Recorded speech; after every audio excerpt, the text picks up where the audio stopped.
tomorrow is one of the best days possible for football as a whole. There's three fantastic league defining or season defining games from my time. I live in Florida, so I'm Eastern time, from 10:15 in the morning all the way to 3 o'clock in the afternoon. And then if you're into UFC, I don't think there's anything, but there's a football night, the NFL. So you could, arguably football wise or sports wise, you could stay from 10:15 in the morning all the way to 10 at night and watch sports all day, which is a beautiful thing.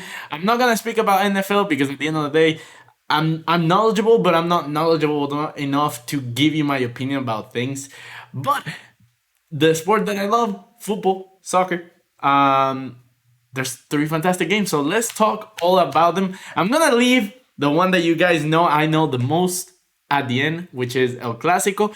But let's start with Liverpool Manchester City.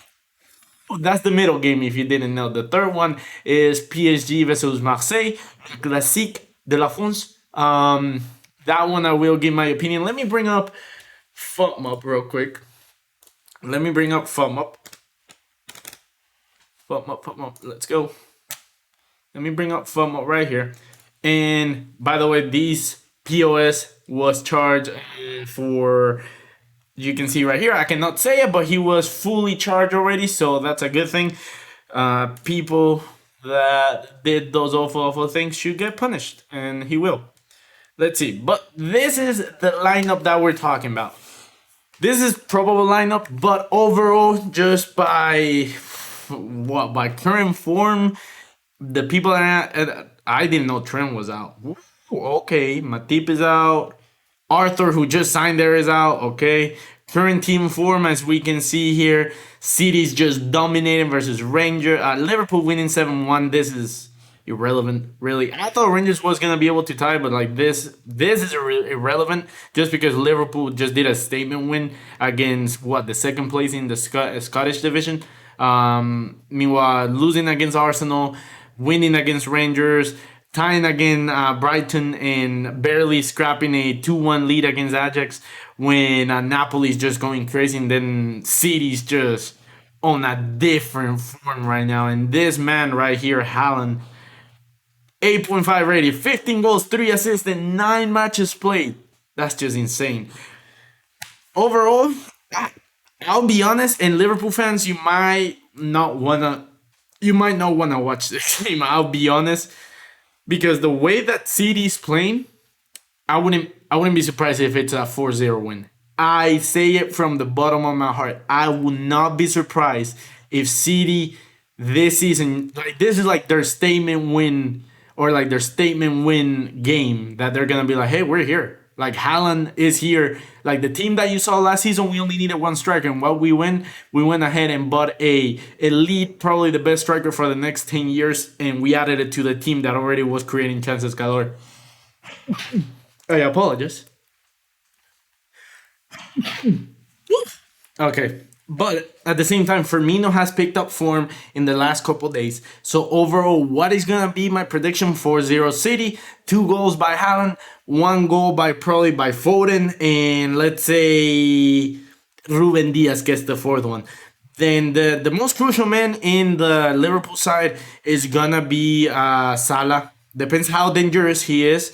Because that defense, the Manchester City defense, even without Walker, is extremely complete. Meanwhile, the Liverpool side with Konate, who has been very iffy on this season, really, and then Gomez on the wing, Van Dijk is gonna have to do all the weight, and as we know, Van Dijk hasn't been playing that well, if well at all. Like ever since the final against Real Madrid and everything that he did, and Valverde, the way that he treated him, ever since, it just seems like Van Dijk is not himself.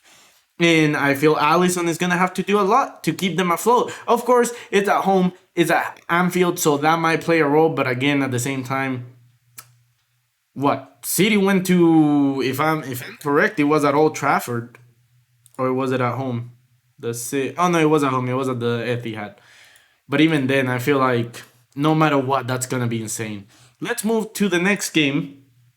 That being where's the Le Classique? It's gonna be at 14:45 or 2:45 if you don't know military time.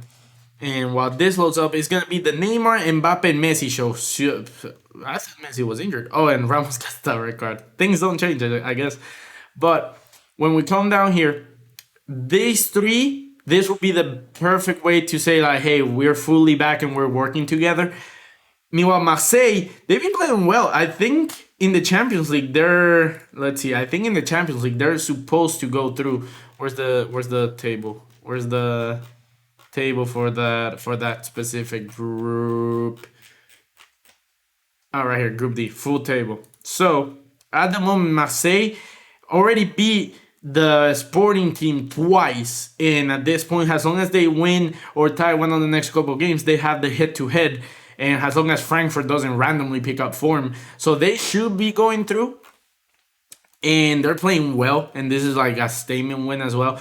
Overall here, I just feel that PSG might be too much.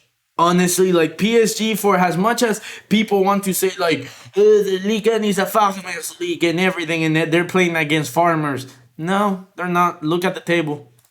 Look at the table right now.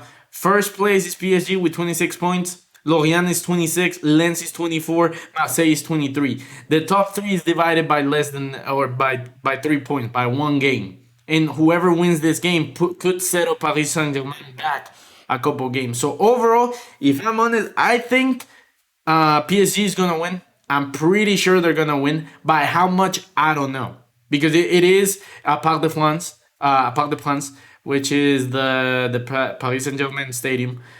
At that point, I would say a 3-1 win by PSG.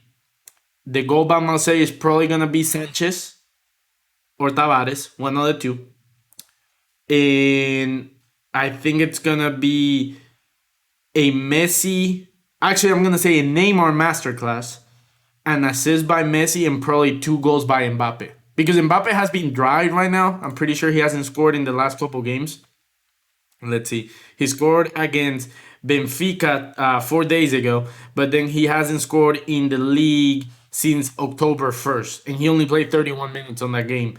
And before that, 90 minutes against Lyon, he didn't score. Against Brest, 78 minutes, he didn't score. Against Nuns, you have to go as back as September 3rd for a good performance of scoring-wise in Liga. And so I could see Mbappe taking that rust off his back and actually going ahead and winning and scoring a brace. And probably, like I said, an assist by Messi and probably a goal and assist by Neymar.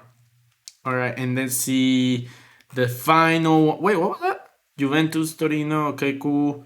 And then Atletico Madrid, Atletico Bilbao, 1-0. Okay, Atletico Madrid. Let me check La Liga real quick. We're still gonna see the El Clasico right here, but I want to see something. So Barcelona and Madrid, they're tied. Atletico Madrid is third. So this will, if you saw my predictions, I said that Atletico Madrid was going to stay out of the Champions League. I thought Athletic Bilbao, Real Betis, Real Sociedad, and Valencia will have the juice. But so far, they're doing good. 19 points, only 3 points behind. So right here, tomorrow, if you know the expression in Spanish, there's a thing that called that this is not a 3-point game, this is a 6-point game. The logic behind it is that you're not only winning 3 points, but you're taking 3 points away from your direct rival. Therefore, the expression, this is a 6-point game. This game, I've been I feel confident. But last time I felt confident going into El Clasico, it was the 4-0.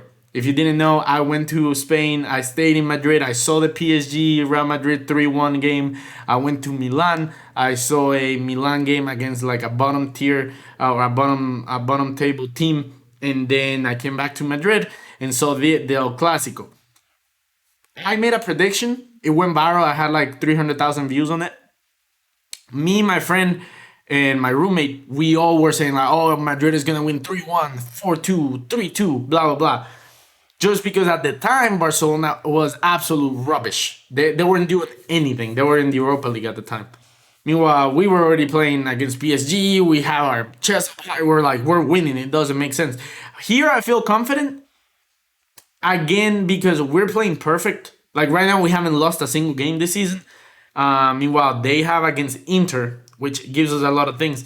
But if you see on the predicted lineup right here, they're saying Koundé is gonna play, which that's crazy because he's just coming back from injury. Like he hasn't played anything besides against us. And then they're not gonna have Araujo, who usually pockets Vini, which is because Vini scored right in front of Araujo. Then the midfield, if he goes with Busquets again, Xavi, and they lose, which I think they will. I'll give my prediction in a second. If they do it again and Busquets is there, Xavi's gonna be on the hot seat. Then Dembele has been great. Lewandowski has been great. Rafinha has been iffy. I'm not gonna lie, he has been floppy. I don't understand why the criticism hasn't hit him as much yet. The defense, Valdez, Diaz, and Garcia, he's gonna be key for an error. I can feel it. Like he's gonna be a reason that we score. And then Ter Stegen has been really good. Meanwhile, on our end, we have Vinicius, Benzema, Valverde, our top three. Benzema has been quiet this season, but of course he missed 4 games because of injury, and that's the only reason this man has made such a big distance between us, or between him and Benzema. Meanwhile, Vinicius has been on a tear. I can definitely see him being the man of the match. Then this midfield, we're going with our Holy Trinity, or the new version of the Holy Trinity since Casemiro left and Tchouaméni took his spot. But if you're asking me, Tchouaméni has come in like he's played for Madrid for 9 years. The only difference between him and Casemiro is that Casemiro was more physical and had better long range, but when it comes down to overall play, yeah, Tchouaméni might not have the same physicality, but he's just as smart and just as good in the short build up. And he has Kroos and Modric next to him, so it's not like we're gonna see the full range of or repertoire that he has passing wise until Kroos and Modric leave. Then this defense is the one that I'm asking for. I'm asking for Mendy, Alaba, Militao, Carvajal. Until Rudiger becomes such a competition and starter that you say no, there's no way Rudiger cannot be a starter. Then at that point, it's a good thing because it's a headache for Ancelotti that tells you, okay, who is my real true player? Who do I need to talk about? Who do I need to put up first, and then the other one to compete? I feel Militao has made his right to be our starter no matter what, and right now the argument is between Alaba and Rudiger. And so far, I see the argument is Rudiger the starter and Alaba the left back, or we keep Mendy at left back? In my personal opinion, I feel Mendy should not be doubted whatsoever. He should be our left back no matter what. Depending on the game, sometimes the profile of Alaba is better on the left than having two center backs. But I feel Mendy by a lot of what's the word, by his career, his proof on the pudding and experience that I've seen, he is crucial, as crucial as Carvajal is, Mendy is. But there's times Alaba on the left might make sense. The one person I'm very worried about, Courtois, has been confirmed he's not gonna play tomorrow. Lunin has conceded a goal in pretty much every single game that he's played.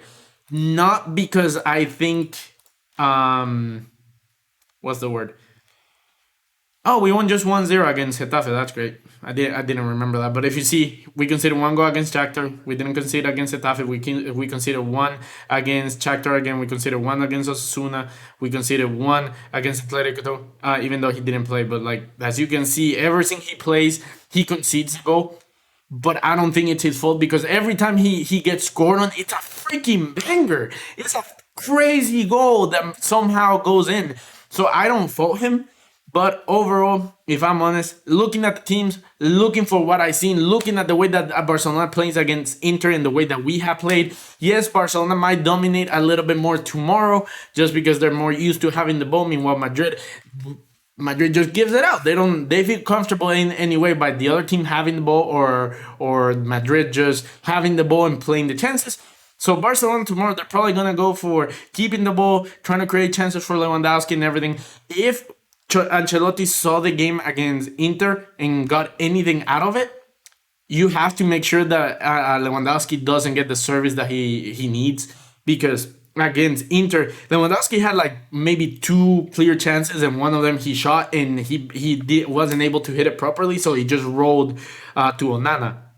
So if Alaba and Militao are able to put Lewandowski in that situation, then Mendy and Carvajal just deal with Dembele and Rafinha, should be just fine. So my humble prediction, I'm willing to be wrong, but my prediction at the moment is going to be a 3-1 Real Madrid. 2 goals by Vinicius, and then 1 goal possibly by Tchouaméni, or maybe a header by the defense. And by Barcelona, it's probably going to be Dembele, Lewandowski, or maybe the odd Pedri goal. But besides that, let me know what you guys think in the comments down below. Subscribe if you're new here. On the links down below, you're gonna see my TikTok, my Instagram, my Twitter, and yeah, all my links, all my betting links. If you wanna do prize pick and get matched up to 100% Bovada and everything, all that good stuff. But much love, and let's have a good game tomorrow. Peace.